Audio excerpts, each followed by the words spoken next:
Maintenant, je te pose une question, c'est est-ce que tu as tout compris? Ok, bah voilà, on a gagné. Salut, je m'appelle Tortal et je suis physicien. Ouais, je sais, on dirait pas. Peut-être que je suis un enfant, mais moi, ça me fait beaucoup rire de lire caca, ça. Bref, aujourd'hui, j'ai décidé d'essayer d'introduire la mécanique quantique sur Paint pour une raison un peu bizarre que je vais expliquer tout de suite. Faut que je vous explique un peu le contexte. Il y a quelques jours, je regardais un stream sur mon deuxième écran, un stream de Horty underscore. Et il y a un moment, je sais plus trop c'est quoi la discussion, la situation. Son chat parle de mécanique quantique, je crois. Et puis elle dit un truc du style, mais moi je sais pas trop ce que c'est la mécanique quantique. Et là, bam, son chat qui commence à cracher plein d'infos sur la mécanique quantique. J'ai vu ce chat défiler. Il y a pas mal d'infos qui sont vraies. Alors elle pose une question, ah ça c'est quantique. Et il y a des gens qui disent oui. Et il y a des gens qui disent non. Et donc je me suis dit, en fait, une personne sensée aujourd'hui, qu'est-ce qu'elle fait quand elle se pose cette question? Elle demande à ChatGPT. Et moi, j'aime pas trop ce réflexe qu'on a aujourd'hui de courir vers ChatGPT à chaque fois qu'on a quelque chose à chercher. J'ai décidé qu'aujourd'hui c'était moi ChatGPT. Et donc j'ai décidé de voir si, tiens, est-ce que moi, comme les gens sur le chat de Horty underscore, je peux expliquer la mécanique quantique de façon brève et précise. Aujourd'hui, bon, tout ce qui est mathématique, c'est un petit peu derrière moi. Cela dit, on va pas aller dans les maths. Normalement, tout ce que je devrais dire aujourd'hui, c'est vrai. Ok.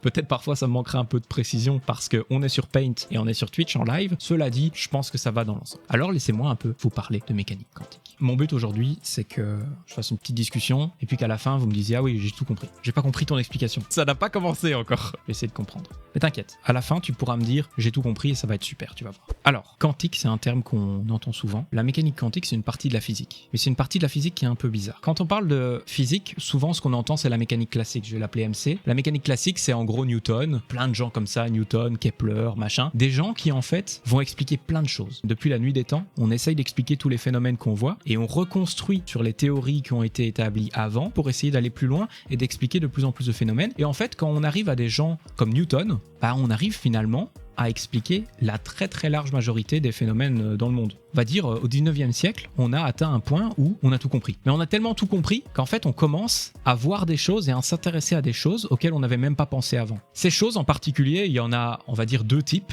Les objets à très haute vitesse, et donc à très haute énergie, on va dire. Et il y a les objets très petits. Alors ça, c'est des types d'objets que jusque-là, on n'avait jamais eu vraiment l'opportunité d'observer, voire même de théoriser, parce que simplement on était intéressé à autre chose. Et là on se rend compte que quand on commence à s'intéresser à des objets très rapides, ou à des objets à très haute énergie, on a des phénomènes un peu bizarres, et on se rend compte que quand on se penche sur des choses très petites, on a des phénomènes un peu bizarres là encore. Quand je dis très petites, c'est des choses plus petites que l'atome. Quand on est à vitesse élevée, à énergie élevée, on va avoir besoin d'attendre quelqu'un de très particulier pour nous expliquer tout ça. Cette personne très particulière, c'est Einstein, et cette personne, elle va nous introduire la théorie de la relativité restreinte et de la relativité générale. Et ça, c'est deux grosses théories. Mais ça nous intéresse pas trop aujourd'hui. Nous, on va s'intéresser vraiment à la mécanique quantique. Et la mécanique quantique, c'est justement l'autre cas. C'est le cas où on a des dimensions très petites. Très belle photo d'Einstein. Je pense qu'il est reconnaissable, non ? Est-ce qu'on le reconnaît? Je pense qu'on le reconnaît. Alors, quand on parle de choses à très petite dimension, en fait, il y a un cas dont on a déjà commencé à parler et qui nous a déjà posé problème, même si on s'en rendait pas trop compte, et ce cas, c'est la lumière. Pourquoi ça nous pose problème, la lumière? Parce que depuis un moment, donc même pendant Newton, etc., on a un gros débat pour savoir si la lumière c'est une onde ou si c'est un ensemble de corps. À une époque, il y a des gens qui étaient convaincus que la lumière c'était un ensemble de corps, plein de petites particules. Et il y a des gens qui étaient convaincus que la lumière c'était une onde, un peu comme le son, ou comme une vague qui se déplace dans l'eau. Ces gens étaient convaincus qu'il n'y avait pas de particules, mais que c'était vraiment une perturbation du milieu qui se propageait. Que ce soit les ondes ou les corps, c'est quelque chose qu'on savait très bien décrire dans la mécanique classique. Et en fait, ce qui va se passer, c'est qu'on va découvrir qu'il y a des expériences qui prouvent que la lumière est une onde, mais il y a des expériences aussi qui prouvent que la lumière est un corps. Et donc on va comprendre à un moment qu'en fait, la lumière, c'est une onde, mais c'est aussi un ensemble de corps. Un résultat particulier là-dedans, que moi je considère comme la pièce qui va fonder la mécanique quantique, donc c'est un gars qui s'appelle Max Planck qui va l'amener, c'est une théorie mathématique qui montre qu'en fait l'énergie transmise par la lumière, elle n'est pas continue. Planck, il nous apprend qu'en fait la lumière ne peut pas transmettre n'importe quelle quantité d'énergie. L'énergie qui est transmise par la lumière, c'est un multiple de quelque chose d'un peu bizarre. Donc globalement, si le quelque chose un peu bizarre, c'est 2, et ben la lumière, elle peut transmettre des quantités d'énergie qui sont 2, 4, 6, 8, etc. Et en fait, il nous dit que l'énergie, elle dépend d'une certaine quantité qui s'appelle, alors c'est H, fois la fréquence de la lumière. Ça, c'est pas très important. Voilà, si vous êtes allergique aux équations, vous n'avez pas besoin de regarder cette équation-là. Mais globalement, l'énergie transmise par un rayonnement est un multiple d'une certaine valeur. Et ça, c'est un peu bizarre. C'est un peu comme si, en fait, la lumière transmettait de l'énergie, mais par paquet. Pas de façon continue, mais par paquet. La légende raconte que Planck, il présente ça comme le résultat de ses recherches, mais pour lui, c'est un peu un artifice mathématique. Pour lui, ça n'a pas d'impact plus profond que ça. Mais il y a quelqu'un qui va arriver, et attention, vous n'êtes pas prêts, cette personne, c'est de nouveau Einstein. Il n'y a pas que Einstein. Mais en soi, Einstein et d'autres personnes vont se baser sur les résultats de Planck pour dire, c'est vrai ça. En fait, la lumière est effectivement constituée de petits paquets d'énergie. Et ils vont appeler ça des quantas d'énergie. On va commencer à parler de théorie des quantas d'énergie. Quand on va parler de quantas d'énergie, on va déboucher sur la notation de mécanique quantique. Alors au passage, Einstein, il va se baser là-dessus pour écrire une théorie et pour développer un sujet qui s'appelle l'effet photoélectrique. C'est ce qui lui vaudra son prix Nobel. Donc si vous savez qu'Einstein a un prix Nobel, souvent on pense que c'est à cause de la relativité, E égale mc carré, tout ça. Bah c'est faux. Son prix Nobel, il lui vient de l'effet photoélectrique en réalité. En 1921, je crois. Tout ça, ça se passe au début du XXe siècle, en gros. Alors évidemment, il faudra attendre d'autres personnes très intelligentes, notamment Paul Dirac, quelqu'un qui va formaliser tout ça. Voilà, beaucoup de scientifiques d'un peu partout dans le monde vont se pencher sur la question, et c'est seulement à un moment où on aura vraiment bien tout formalisé qu'on pourra vraiment parler de mécanique quantique. Alors ça, je pense que c'est vraiment la base de la mécanique quantique pour moi, et je pense que c'est relativement compréhensible sans avoir besoin de maths. Évidemment, la mécanique quantique, nous on la connaît via des résultats intéressants et des expériences intéressantes, et il y en a une évidemment que vous connaissez, c'est le chat de S. C'est le chat de Schrödinger. Schrödinger, c'est le S, évidemment. C'est une boîte avec dedans un chat. C'est une chauve-souris, mais la chauve-souris de Schrödinger. Il est mort et en même temps vivant, exactement. Je vais pas vous expliquer l'histoire du chat de Schrödinger. Globalement, l'idée, c'est que le chat, il y a un dispositif qui peut le tuer à l'intérieur de la boîte, mais on n'a aucun moyen de savoir avant d'ouvrir la boîte s'il est mort ou vivant. Et donc en pratique, tant qu'il est encore dans la boîte fermée et qu'on n'a pas vérifié, eh ben, il est mort et vivant en même temps. On s'entend, le chat n'est pas une particule qui répond aux lois de la mécanique quantique, puisque c'est bien trop gros un chat, donc en pratique il est mort ou il n'est pas mort votre chat, d'accord? Mais si c'était une particule quantique, et c'est ça que ça nous dit, pour une particule au sein de la mécanique quantique, l'état de la particule est ce qu'on appelle un état quantique, et cet état quantique en fait, trigger warning, si vous détestez les équations, préparez-vous, ou ne regardez pas, fermez les yeux peut-être, on a un état quantique qui en fait est donné par une superposition de différents états de base possibles. Si on prend l'exemple du chat, on a un état possible qui est mort, on a un état possible qui est vivant, et ben notre chat, son état réel, quantique, avant qu'on ouvre la boîte, est en fait une combinaison des différents états possibles, mort et vivant. En termes de notation, et je vous le fais quand même, encore une fois, si vous avez peur des équations, fermez les yeux, c'est pas très important. Normalement, ça se note comme ça. Pourquoi je vous le dis? Parce que ça, c'est une notation qui permet de représenter que les états sont des objets, si vous voulez. En fait, c'est des vecteurs. C'est une notation que je spécifie parce que je trouve ça très marrant. Cette notation, c'est ce qu'on appelle un ket. Alors je crois que le mot n'existe pas en français de France, c'est un mot wallon quoi. Ok, un ket. À ne pas confondre avec le film de François Damiens, Mon ket. Alors en fait cette notation, elle compose une notation globale qui est la notation bracket. On a le bras qui est la partie gauche et le ket qui est la partie droite. C'est pas très important. Cet exemple, ce qui nous permet de réaliser, c'est qu'une particule qui répond aux lois de la mécanique quantique n'a pas un état qui est fixe, mais a un état qui est donné par une équation. Et ce qui se cache derrière cette équation, c'est des probabilités de se trouver dans les différents états de base. C'est ce qu'on appelle le premier postulat de la mécanique quantique. Et ensuite, quand on ouvre la boîte, donc quand on observe finalement le phénomène, ce qu'on va faire, c'est qu'on va casser cet état quantique, et à la place d'avoir l'état quantique, on va être obligé de se fixer sur un des deux états. Soit l'état alpha 1 comme on avait ici, soit l'état alpha 2 qu'on avait là. Mais là, c'est un ou l'autre. On fixe un état au moment où on observe. Ça, c'est les 3e et 5e postulats de la mécanique quantique. Et là, on a un résultat qui est super important et dont on parle souvent en mécanique quantique, qui est que quand on observe, on brise l'état quantique de la particule et on la force à se cantonner à un des états de base possibles.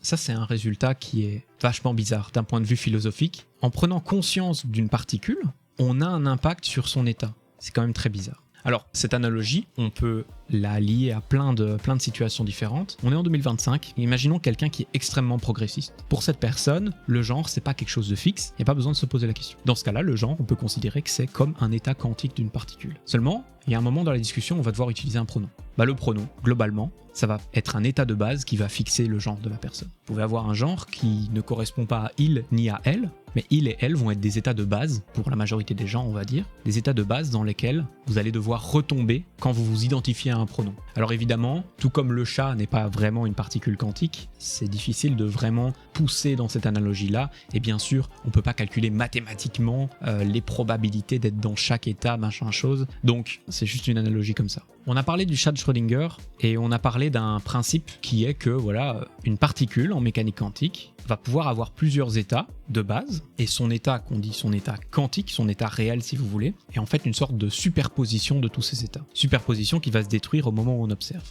Pour montrer ça, on a une autre expérience qui est l'expérience des fentes de Young.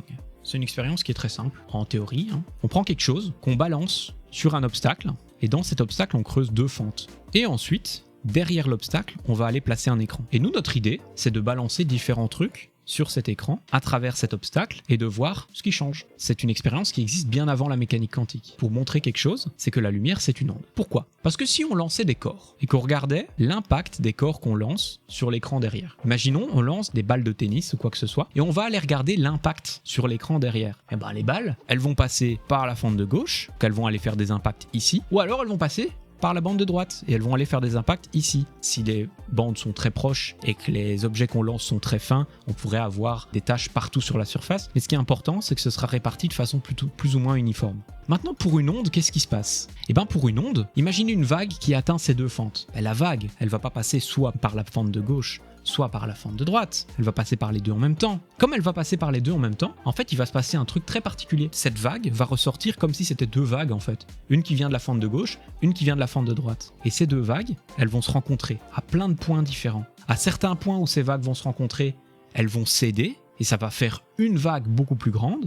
Et à certains points où les vagues vont se rencontrer, elles vont se compenser, parce qu'on aura un creux d'une vague et un pic d'une autre vague, typiquement. Et donc on va avoir, qui va se former sur l'écran, un truc qu'on appelle une figure d'interférence. On va avoir des bandes où l'écran a été touché très fort, et des bandes où l'écran a très peu été touché. Ce qui est important ici, et ce qui est intéressant, c'est qu'on va avoir différentes bandes, mais on va avoir plein de bandes. En fait, on en a une infinité, mais elles sont de moins en moins intenses, si vous voulez. Quand on parle d'ondes ici, moi je vous parle de vagues, mais en fait, cette expérience, elle a été faite avec la lumière, et c'est ce qui a pu montrer, oui, vous voyez bien que la lumière, c'est une onde, puisqu'elle a cette figure d'interférence. C'est pas possible si c'est pas une onde. Sauf que, avec la mécanique quantique, avec les découvertes de Planck notamment, on sait que la lumière est une onde et contient des corps en même temps, mais surtout, on découvre qu'en fait ça, c'est vrai aussi pour d'autres types de particules, qui sont tellement petites qu'elles rentrent dans les critères nécessaires pour que la mécanique quantique soit vraiment très importante. Les corrections de la mécanique quantique, elles vont être de plus en plus importantes au fur et à mesure qu'on a des objets plus petits, des particules plus petites, et donc quand on arrive par exemple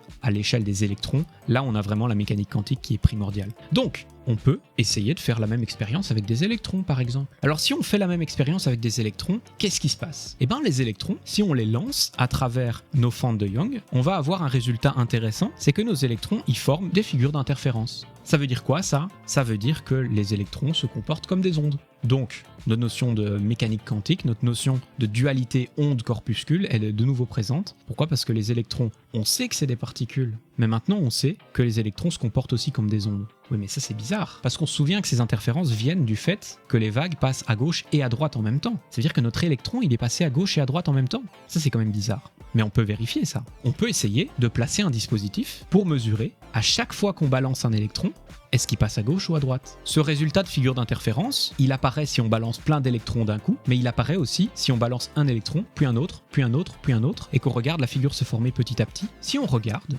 on se met à côté des fentes de Young, et on regarde chaque électron, est-ce qu'il passe à gauche ou à droite ? Là, on va repérer un truc intéressant, c'est que, clairement, on voit qu'il passe à gauche, ou on voit qu'il passe à droite. On le voit à chaque fois. On peut observer que non, il passe pas par les 2 fentes en même temps. Et donc là, on se dit, d'accord, alors l'électron n'est pas une onde. Sauf que, si on attend un petit peu et qu'on regarde la figure se former, on remarque un truc, c'est que la figure qui se forme, c'est plus du tout une figure d'interférence. Les électrons sont répartis un peu partout de façon uniforme. Et donc on n'a pas un comportement qui ressemble à une onde, mais on a plutôt un comportement qui ressemble à des corps, à des particules. C'est un peu comme si la mécanique quantique n'était pas intervenue en fait. Et ça, c'est très bizarre. Parce qu'on a un résultat qui va fondamentalement changer si on n'observe pas le passage des électrons à travers les fentes ou si on l'observe. Alors nous, on vient de parler du chat de Schrödinger, mais donc on le sait ça, que si on observe un phénomène, qu'est-ce qu'on fait en réalité? On casse l'état quantique. En fait, ce qui se passe, c'est que notre électron, tout le long de son trajet, il a une position qui n'est pas fixe. Son état quantique lui donne différentes positions possibles.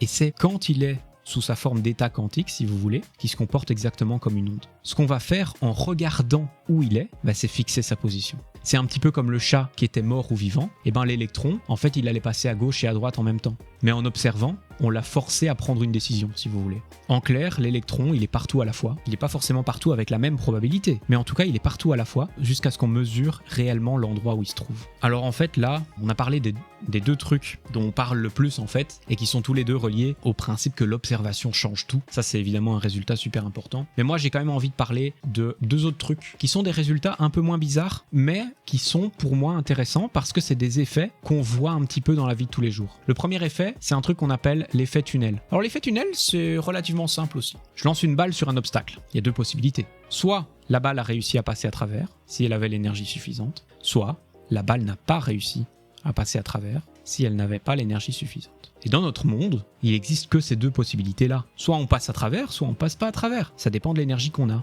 Eh bien, pour une particule qui dépend des lois de la mécanique quantique, ça c'est faux. Pour une particule qui dépend des lois de la mécanique quantique, ce qui va se passer en fait, c'est quand on envoie une balle sur un obstacle, on va avoir en fait une probabilité que la balle passe, même si elle n'a pas l'énergie nécessaire. Alors cette probabilité, évidemment, elle descend violemment avec l'épaisseur de la paroi. Mais ça veut dire que parfois, la particule ne va pas passer, mais parfois elle va passer quand même. Certaines des particules vont passer. Alors ça, c'est un résultat qui est important. Pourquoi ? Parce que les électrons sont une particule quantique, et donc ces particules, évidemment, nous on les connaît parce que l'électricité, c'est un transfert d'électrons. Donc ça veut dire que dans nos PC, on a des électrons qui se baladent, mais dans nos processeurs de PC, on essaye toujours d'aller plus loin en termes de finesse de gravure. Donc pendant tout un temps, on pensait qu'on n'arriverait pas à aller au-delà d'une certaine finesse de gravure. Pourquoi ? Parce qu'on allait se retrouver avec des parois qui sont trop fines et donc des électrons qui arrivent à passer malgré qu'ils ne devraient pas. Je pense qu'aujourd'hui on a des moyens de contourner ça, même si au moment de les construire, il faut évidemment y penser. Donc en fait, on a atteint des finesses de gravure où on est rentré dans la mécanique quantique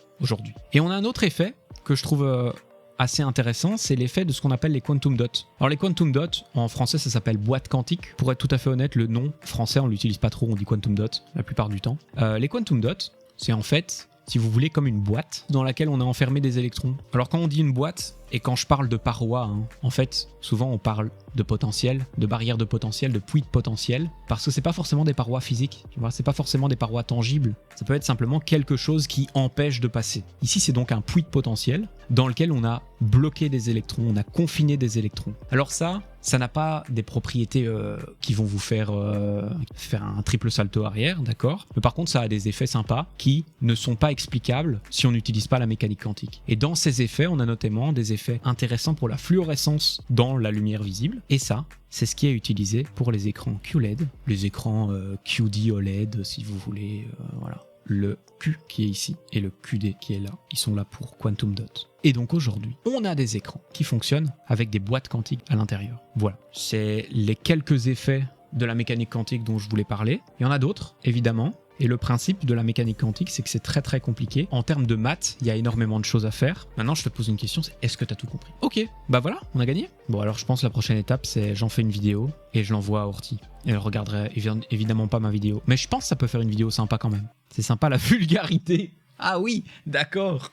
Carrément, je suis vulgaire, quoi. Pardon. Je pensais pas être si vulgaire que ça. En vrai, je suis pas spécialement un bon vulgarisateur. Il y a des gens qui sont très forts pour ça. Moi, on est dans un contexte un petit peu con, où on fait ça un petit peu sur le tas, sous forme d'une discussion. S'il y a certaines parties, certaines expériences qui vous intéressent, allez voir des vidéos sur ces expériences-là spécifiquement. Et même de manière générale, si la mécanique quantique vous intéresse, allez voir des vidéos plus poussées, des gens qui expliquent mieux que moi. Voilà, comme je l'ai dit, on a un peu fait le tour, on a posé les bases, mais sans entrer dans les détails. Mon but, en fait, c'était surtout d'introduire la base historique et le raisonnement, et je pense que c'est à peu près fait. Si tu as des questions ou des notes par rapport à ce que je dis ici, tu peux les poster en commentaire. En attendant, je te laisse là-dessus.